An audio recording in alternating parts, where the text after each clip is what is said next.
Luke 21:20. And when ye shall see Jerusalem compassed with armies, then know that the desolation thereof is nigh. Matthew 24:15-16. When ye therefore shall see the abomination of desolation, spoken of by Daniel the prophet, stand in the holy place, whoso read this, let him understand. Then let them which are in Judea flee to the mountains. I'm going to show you a clip from a movie that I just watched last night. I've seen it before, but a lot of these movies, I come back to see them again. It's like I'm led to them because they all have some weird meanings in today's days that I didn't know about back then. It's called Robot Overlords.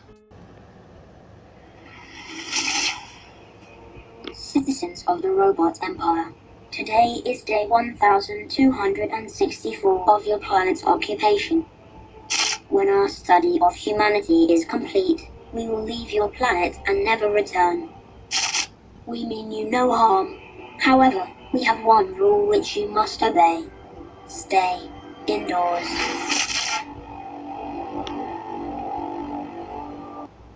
If you were to ask me, I would say that is really creepy. Which brings me to this article that I found. It's about embodied AI. Last fall, a video of Atlas, designed by Boston Dynamics, swept the internet. It showed a robot jumping up steps like a commando. This came only 2 years after AlphaGo beat the world's best Go player. Atlas can't play Go. It's embodied, but not intelligent. And AlphaGo can't run. It's intelligent in its own way, but lacks a body. So what happens if you put AlphaGo's mind in Atlas's body? Many researchers say true general artificial intelligence might depend on an ability to relate internal computational processes to real things in the physical world, and that an AI would acquire the ability by learning to interact with the physical world as people and animals do. So what are they going to do if they come out with a huge AI embodied and like-minded to humans army? They'd be unstoppable. You don't think they're already trying to do that? Or have? My guess is that they've already started doing it, or have already almost finished doing it, or have finished doing it, because look at all the other stuff that they're doing. They don't have any morals. Now, getting to the point of this video, I did actually make a video already of who is the Antichrist, and I've described how I know this, and I'll put that in the end of this. But related to that, I'm sure people have been guessing or wondering who is his army. A lot of the time I'll hear something in my head, kind of like spirits trying to tell me something, and I had no idea who these people were. Since 2006, Hezbollah, which in their language means party of God, they've been at war or fighting back and forth with Israel, and it's only a matter of time before Judea is destroyed, as it is mentioned that they should leave. And this party is not actually, it's a political party, and it's an army. Basically, it's in all of the Middle Eastern countries spread out. They've worked their way into almost every government over there, not just in the Middle East, but in Europe, in a lot of places, and they have a high presence in South America. So they're not just against Israel, they're against us too, because we're on Israel's side.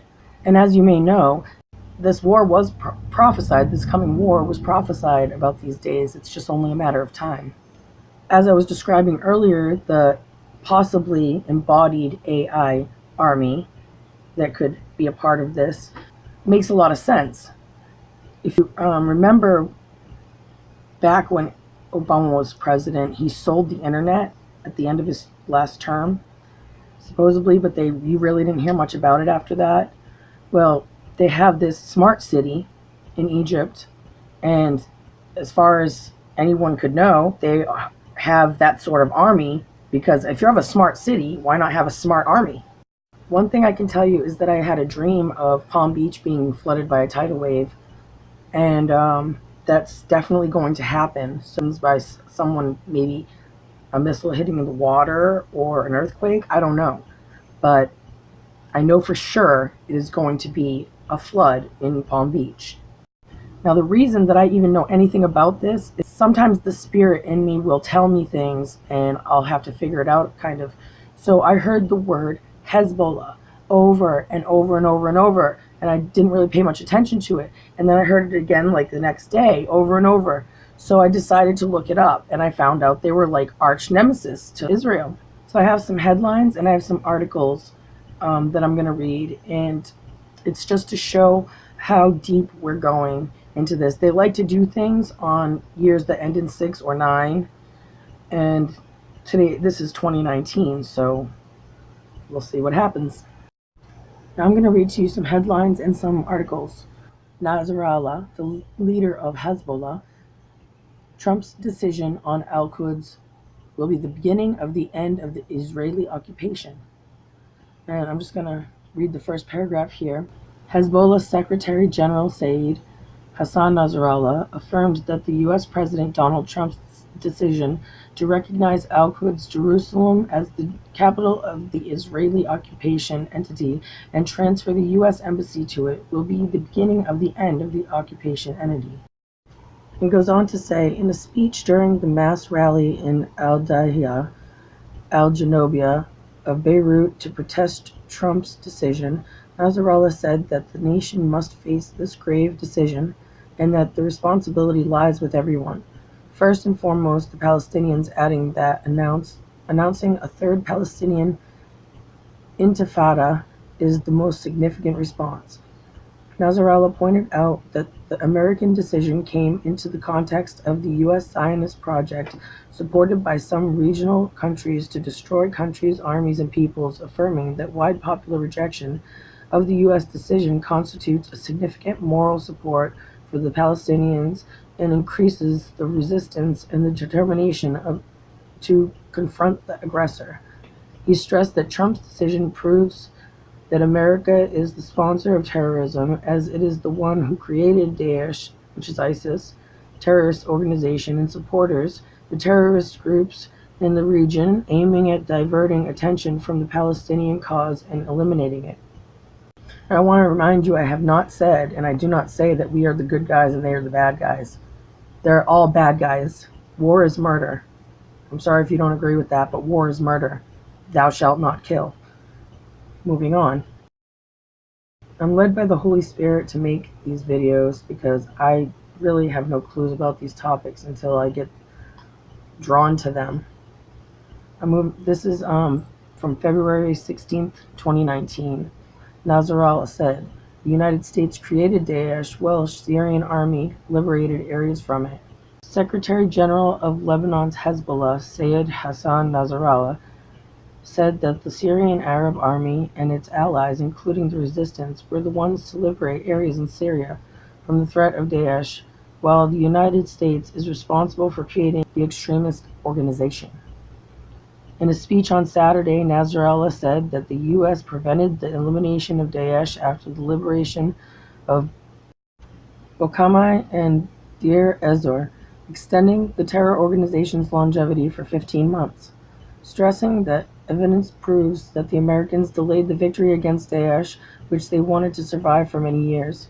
He noted that Donald Trump and other American officials admitted that the U.S. created Daesh in Iraq, and it extended from there to Syria, with the statements from senior American generals showing that the Obama administration created Daesh, supported it, and opened the borders before it. I would like to comment on American hypocrisy because within hours, the biggest hypocrite in the world, the American President Donald Trump, will come out to announce the defeat of Daesh, while Trump himself and other American officials have stated that the American administration had created Daesh, said Nasrallah. Tales of terror on the Triple Frontier.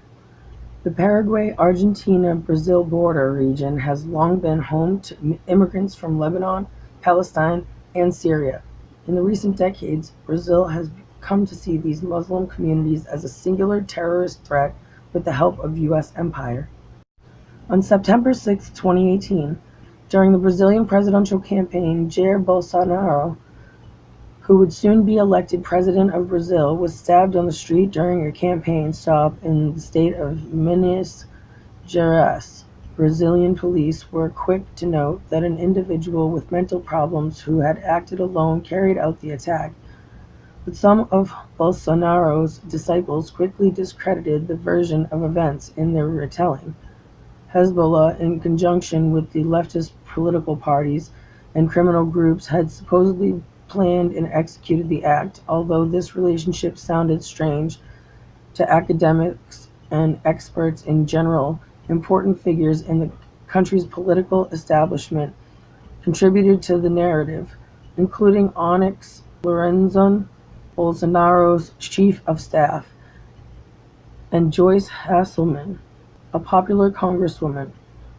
The conservative news website, The Antagonist, its commentators alleged that the attack was plotted from the Triple Frontier region, the border between Brazil, Argentina, and Paraguay, an area often described as permeated with terrorist groups. In a September 2018 post, the website claimed, quoting O Globo, the agents of Mossad, Israel's intelligence service, were recently in Argentina to warn local authorities that Hezbollah members would make their victims in South America from the triple border. The targets would be Mauricio Macri and Jair Bolsonaro. The reference to this region is not an anomaly, but is part of a decades-long process of constructing transitional threats emanating from the border region. This article seeks to analyze why and how the Triple Frontier region between Argentina, Brazil, and Paraguay has been construed as a terrorist threat, where groups such as Hezbollah, Hamas, and the Islamic State have bases, speaking to a number of essential political dynamics in the region. The narrative has implications for refugee and migration policies, the fight against terrorism, and joint processes of transitional securitization between the United States and countries in the global South. As Paul Amar has written, the construction of a terrorist threat in the region, however, goes much further back. Exploring its history affords us greater understanding of the nexus of organized crime and terrorism in the region.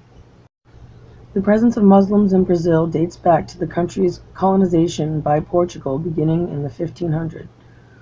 The Muslim population grew in the 1920s after the collapse of the Ottoman Empire, with groups relatively concentrated in the southeastern region of the country. In southern Brazil, the largest percentage of Muslims lived in Foz de Iguaçu in the state of Paraná. The Muslims residing here, who primarily identify as Shia, are descendants of Syrian, Lebanese, and Palestinian people. Foz de Iguaçu is part of a border region historically marked by large circulations of people and goods. You can read more about the commercial history of the region in Fernandina Rabosi's article in this issue. As the name suggests, the Triple Frontier encompasses three cities: the aforementioned Foz de Iguaçu on the Brazilian side, Ciudad del Este on the Paraguayan side, and Puerto de Iguazu on the Argentinian side. These cities are largely connected by highways and have been historically known for drug and human trafficking and the circulation of contraband. Connections between Muslim groups in the region and terrorism only galvanized after 2001 in the wake of the September 11th attacks in the United States. In a report from that year, the United States State Department pointed to the Triple Frontier as a financial sanctuary for Hezbollah and Hamas. They alleged the presence of these groups precisely because a Muslim community lived there. Conflating the practice of Islam with the presence of terrorism, the report asserted that by maintaining ties with their countries of origin, these groups served as channels for money laundering. The Brazilian government and State Department cables alike have regularly described the Triple Frontier as a non-governed area and a zone of non-sovereignty, thereby requiring immediate action to contain threats, according to research by Tomás Costa and Gaston Schulmeister. However, the United States and Brazil have construed this supposed threats in diverging ways. While the U.S. correlated the presence of Syrians, Lebanese, and Palestinians with groups considered terrorist organizations, Brazil denied the presence of terrorists in the region and argued that Hezbollah, a Lebanese political party, should not even fall under the category. Of course, the United States construed to pressure Brazil to take more active stance in the region in 2003. Then U.S. President George W. Bush requested that then President of Brazil, Luiz Inácio Lula da Silva, send troops to Iraq and increase its control at the Triple Frontier. Lula declined to send troops to the Middle East, stating that Brazil's war is against hunger. The question of how to define terrorist groups in Brazil was up for debate in its 1988 constitution. Post-military dictatorship, Brazil never specifically defined terrorism and did not have an anti-terror law. Though constitutional articles did condemn terrorism, this was due to the association between the dictatorship's justification of terrorism to persecute people who opposed the regime, leading to constant human rights violations, an association newly democratic Brazil sought to avoid. In the early 2000s, Brazil had other reasons for not wanting to respond to the United States pressure around the Triple Frontier issue. Within the framework of its South-South foreign policy, securitizing the Triple Frontier region could jeopardize these relationships. The Brazilian population, like the press, did not spread the idea that the Muslim community in Brazil could have terrorist groups within it. In fact, the period was marked by a growing global interest in Arab and Muslim communities in Brazil, including favorable depictions in famous telenovelists. As Claudia Ferreira's research shows, according to the Federação das Associações Muçulmanas de Brazil, Federation of Muslim Association in Brazil, between 2001 and 2011, there was an increase in the number of Brazilians converting to Islam, as well as migrants arriving from the region. This situation would quickly change, however, when Brazil was selected to host the FIFA World Cup and the Summer Olympics. Pressure came from countries in the global north that would send athletes to Brazil, mainly the US, Israel, and France, as well as from the event's organizing bodies to pass legislation to classify terrorism. The pressure from the International Olympic Committee was particularly assertive. In fact, a number of Brazilian members of Congress received extra official statements warning them that Brazil could become a hotspot for money laundering for terrorist groups if effective policy measures weren't taken. According to El País, the pressure worked. In 2016, the President Dilma Rousseff passed the Brazilian anti-terror law, which included language that emphasized the social movements could not be considered under the classification, an effort to avoid the abuses of the past. This did not stop policy level criticisms and concern over the vagueness of the law, as Luiz Flávio Gomes and Deborah de Souza have written. As conversations around the terrorism and national territory reemerged, the new law generated larger political consequences for the Triple Frontier. After warnings about the possibility of attacks during the mega events, the Brazilian population was on the defensive. Moreover, Europe had recently been targeted by ISIS members residing in the countries where the attacks took place. This rose a specter of fear that something similar could happen in Brazil. Conservative media outlets set the tone for these discussions. 2 weeks before the start of the 2016 Summer Olympics Games, the Rio de Janeiro, the newspaper Estado de São Paulo warned that Brazil could be at risk for terrorist attacks from within the country. Lone wolves generally come from the countries where attacks occur, said researcher Paul Veloso, who was quoted in the article. The piece went on to state that in Brazil, most of the Muslim community is located in the south of the country, implying that people from that community constituted terrorist threats. Now here's an article that I'd like to explain something to you about. Before I saw this article, a few days before it, or even the day before, I had a vision of an eagle blowing smoke out of his mouth with 2 guns in his feet. And when I saw this picture on the article, it really looked so much like it that it had to be what it was resembling. German government refuses to ban Hezbollah, rebuffs Israel and US. Now, I don't know what it was about this that made me have that vision, but it obviously meant something, and it obviously meant that this was a turning point or a marking of something that is important to the end times timing. This headline, according to the New York Times, Hezbollah denies U.S. charges it has cells in Venezuela. And this is a post that I put talking about how obviously they're not going to tell the truth. But when I tried to click on the link, it says page no longer available, so I'm guessing they retracted the article. Not sure. Funding terrorism, the method for transferring donations to Hezbollah through the Islamic Resistance Support Association. Hezbollah recently launched a campaign to raise money for its military activities. The campaign was waged by the Islamic Resistance Support Association, IRSA, Hezbollah's main fundraising institution. The campaign is waged in the Shiite communities in Lebanon and abroad. At the beginning of every year, the funds collected are mainly used to buy weapons for Hezbollah operatives through what is called the Equio Jihad. I can't pronounce it. The amount of money collected is small relative to Hezbollah's overall budget, which is supplied by Iran, but Hezbollah needs the contributions in view of its financial difficulties and considers them very important. IRSA is careful not to publicize the names of the banks or other institutions through which donations can be made because of the sanctions imposed by the United States on support for Hezbollah. Funds are solicited by telephone from donors in Lebanon and abroad, who call IRSA offices at numbers issued by Hezbollah and IRSA. One of the numbers is a dedicated line for donations from outside Lebanon. It belongs to IRSA's Overseas Department, which is headed by Haj Munelf Kwashmar Abu Issam.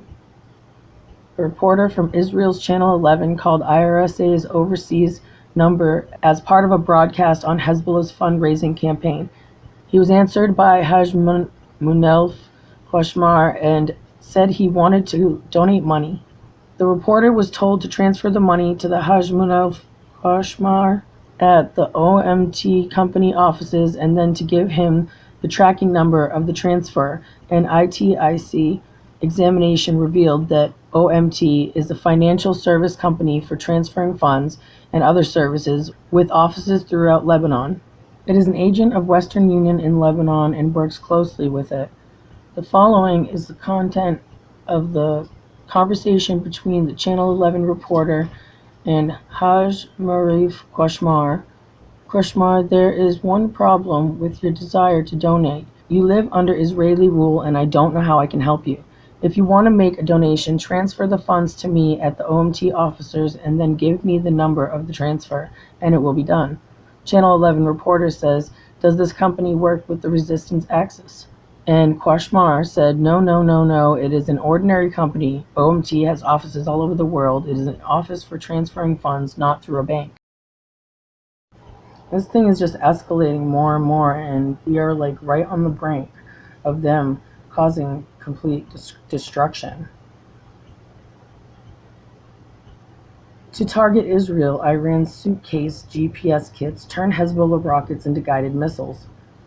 Hezbollah in Lebanon, with an estimated 100,000 to 150,000 rockets of all range and payloads aimed at Israel. Tel Aviv. The Warsaw Conference on Middle East Peace and Security last week didn't seem to deliver much in the way of peace or security. Now remember, when you hear peace, safety, and security, destruction is coming soon. For the assorted countries attending, there was, to be sure, a lot of talk against Iran and the projection of a united front as Israeli Prime Minister Benjamin Netanyahu and several senior Arab officials all gathered in one room, yet far away from the bright lights of the Trump-engineered summit. On the business end of the battle against Iran, Israeli security officials have a singular preoccupation: suitcases. In interviews with the Daily Beast, senior Israeli military officers outlined new details about Iran's plans to turn a vast arsenal of relatively dumb rockets in Syria and Lebanon into a deadly array of precision-guided missiles. The key, according to Israel, is a global positioning system, GPS, the size of small rollerboard luggage. The Israel-Iran shadow war in and above Syria and their surrounding countries has evolved over the last 2 years. By early 2017, and despite the ongoing civil war, the survival of Syrian President Bashar al-Assad's regime was relatively assured due to the intervention of Russia, Iran, Lebanese, Hezbollah, and various other Iranian-backed militias. With its ally looking more secure, Iran embarked on a grandiose plan for increasing its influence in the shattered country. As Lt. Gen. Gadi Eisenkot, the recently retired Israeli Defense Forces (IDF) chief of staff, told the New York Times last month, their vision was to build a force of up to 100,000 Shiite fighters from Pakistan, Afghanistan, and Iraq. They built intelligence bases and an Air Force base within each Syrian air base, and they brought civilians in order to indoctrinate them. Eventually, Iran tried to introduce anti-aircraft systems, rockets and missiles, and a drone program. Iranian attempts to transfer advanced weapons to Hezbollah via Syria were ongoing and also deemed a red line by Israel. By mid-2017, Eisenkot said the IDF was striking inside Syria several times a week to stem what Israeli officials term Iran's entrenchment across its northern border. Hundreds of air raids reportedly took place. Eisenkot said 2,000 bombs were dropped in 2018 alone. The impact was decisive. The Iranians are still there, Netanyahu told VOA Persian last week, but they would have been in a much greater presence if we hadn't done it. And in fact, the presence had shrunken somewhat. Beginning last year, Iranian forces in Syria started retaliating directly against Israel. An armed drone incursion in February led to Israeli airstrikes against the aforementioned drone program. There was a rocket barrage in May, and this past January, a guided missile attack targeted an Israel ski resort on the Golan Heights. The missile, thought to be the first one of its kind fired at Israel from Syria, was intercepted by the Iron Dome system. Still, Israel was winning the shadow war, a point Israel political and military leaders trumpeting in recent weeks. In weirdly personal terms, they often speak directly of the shadowy architect of the Iranian effort, Qasem Soleimani, head of the elite Quds force in the Islamic Revolutionary Guard Corps. His error was choosing a playground where he is relatively weak. Eisenkot told the Times, referring to Soleimani, "We have complete intelligence superiority in this area. We enjoy complete aerial superiority. We have strong deterrence, and we have the justification to act." Given that many weapons systems and men were constantly going up in smoke, Iran was compelled to shift gears. Gone were the containers of war material, including precision missiles, being moved into Syria. At a certain point, 2 deconstructed missile parts were also deemed to be too big to transfer. "What do you think we're hitting in Syria?" one senior Israeli military officer asks rhetorically. "For a long time now, they haven't been moving heavy weapons. So, okay, what has Israel been hitting in Syria?" For the most part, it seems small suitcase-sized GPS components that, with the right technical ability, can be installed into any dumb, unguided rocket, turning it into a smart, precision-guided missile capable of landing within meters of a target. There's much to recommend this approach from Iran's point of view. Bigger weapon systems are easier to track and destroy. The suitcases, on the other hand, can be transferred discreetly from Iran on the ground, via Iraq, or through the air into either Syria or Lebanon. Indeed, last October, Fox News reported that the GPS components were sometimes flown directly into Beirut on Iranian civilian airlines. The report, one of the few in the last 2 years on the GPS issue, may have been leaked by an Israeli intelligence in order to shine a spotlight on the practice. You are absolutely right that John McCain has not talked about my Muslim faith, my Muslim faith, my Muslim faith, my Muslim faith, and you're absolutely right that that is not my Christian faith. Now I'm going to show you something. If you look at this piece of the video that I slowed down, you can see that his inner eyelid blinks before his outer eyelid. Watch. See, watch. Here goes his first eyelid, and then the second one. One more time. First eyelid, and the second one. Now that you have a bit of an understanding about Hezbollah and how it is the party that is considered to be Satan's army, and this was told to me by the Holy Spirit, now that you have seen that, I'll read to you some of these headlines, but I'm not going to go into detail in all the articles because that would take forever. So this one says the UK is to outlaw Hezbollah's political wing. And the reason they're doing that, obviously, is they're outlawing them and considering them terrorists in every country because they're against Israel. And though we are with Israel, that doesn't make us any better than them. Although people claim to be Christians, if you look at the things that they do, you know that they're not. Jesus said it is easier for a camel to go through the eye of a needle than for a rich man to enter into the kingdom of God. So think about that. Now think about, if you look for it, you might find a video where I have seen President Trump be questioned by a reporter of whether he thinks he needs forgiveness from God, and he's flat out said no. Now that's like the complete opposite of Christianity. March 19th, 2019. Eisenkot says Hezbollah was planning to infiltrate Israel with 5,000 troops. It's only a matter of time. Do not be deceived, brothers and sisters. None of them are on our side. Daniel 11:27. And both these kings' hearts shall be to do mischief, and they shall speak lies at one table, but it shall not prosper, for yet the end shall be at the time appointed. Now you may or may not have heard of the divide and conquer technique, but that's what they're doing. They are trying to divide us so that we'll be against each other and look to them for help.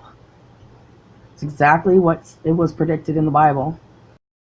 Now they're trying to impose their idolist, blasphemous Muslim beliefs on the children who don't know right from wrong and have to be told and taught. So if they're teaching that in schools, then the children are beginning to think that they could just merge religions together because they know a little about this, a little bit about that, and they're not taught what not to do by their parents, which is very important. You know, you're held responsible for teaching your children about God. I saw this online. It was put into the article, and it says, statistically, 99.999% of Muslims are aware that a 70-year-old historical Holocaust has been greatly exaggerated, and almost the same percentage deemed historical events after death the Holy Prophet as blah, blah, blah, blah, blah. Listen to me. The Holocaust happened. There's plenty of video. I was taught it in school, and that's one of the things I believe from school. You want to know why? Because they didn't even publicize the same exact Holocaust type thing in Armenia, which my great-grandfather escaped from after seeing his family slaughtered. So don't tell me that stuff's not real. This map is a depiction of the enemies that are surrounding Israel. Not much room left, huh? Luke 21:20. And when ye shall see Jerusalem compassed with armies, then know that the desolation thereof is nigh. Now your idea of near and his idea of near are not going to be the same. Why? Because you think right away. But when God says nigh, he's saying that he's giving you enough time to be warned. which means that's why he's given me enough time to warn you. Now I'm going to tell you something right here. The Holy Spirit speaks through me, and I've given many warnings to people, and I'm telling you this is one of the warnings I was meant to give, and here's how I know. Now I'll tell you this first. I have never ever studied the Bible codes. God showed me this by sending me 4 separate witnesses who had actually studied this and came to ask me about why the site has been taken down. And the reason they were asking me that is because as soon as I started using it as proof of me not being a liar, they took the site down. Now I'm showing you this so that you can understand that I'm not lying. I'm telling you exactly what the Spirit wants me to say because it's my purpose. So I'm just a messenger. Don't shoot the messenger. Just pray on it if you don't understand. If you see here, it says at the end of each mention, it says the things that I've been teaching. War, God, Jesus, love, and run. And when it said run, for a long time I was like, what does that mean? And I was like, I don't want to be that person to tell that. And when I heard that word Hezbollah in my head over and over again, and I felt compelled to study it.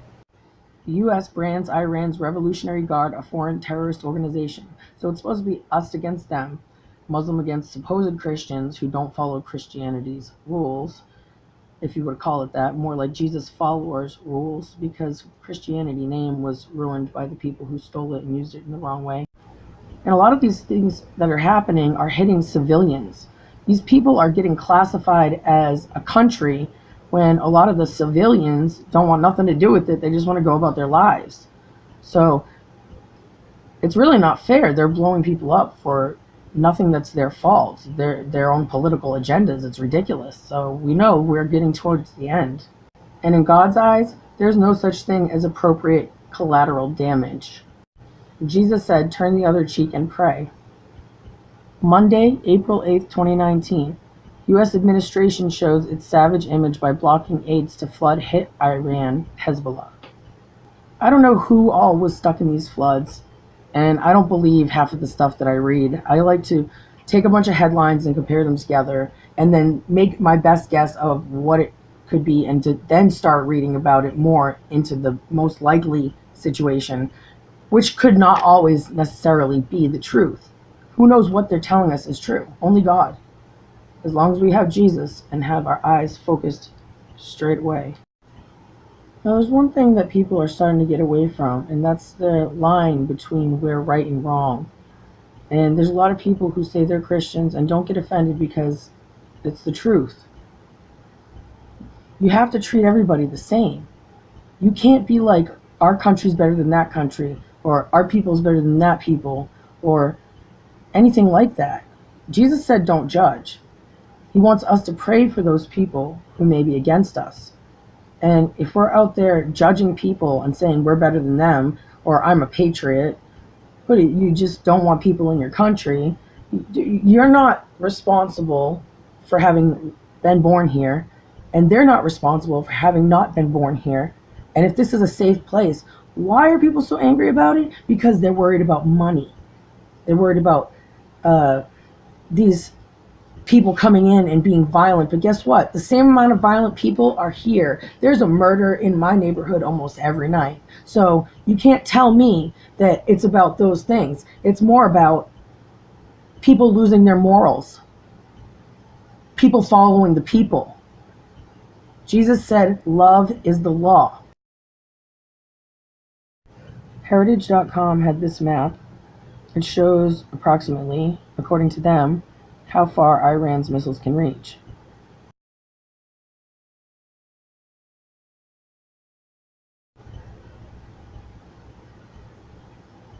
No one can say for sure how soon, but you can understand that I'm telling you that the rapture is very close. Who knows, this year, next year? I don't know. But the point is, be ready always, because it could be tomorrow. It could be today. We're just going to disappear, and it'll be on a regular day, because I've seen it.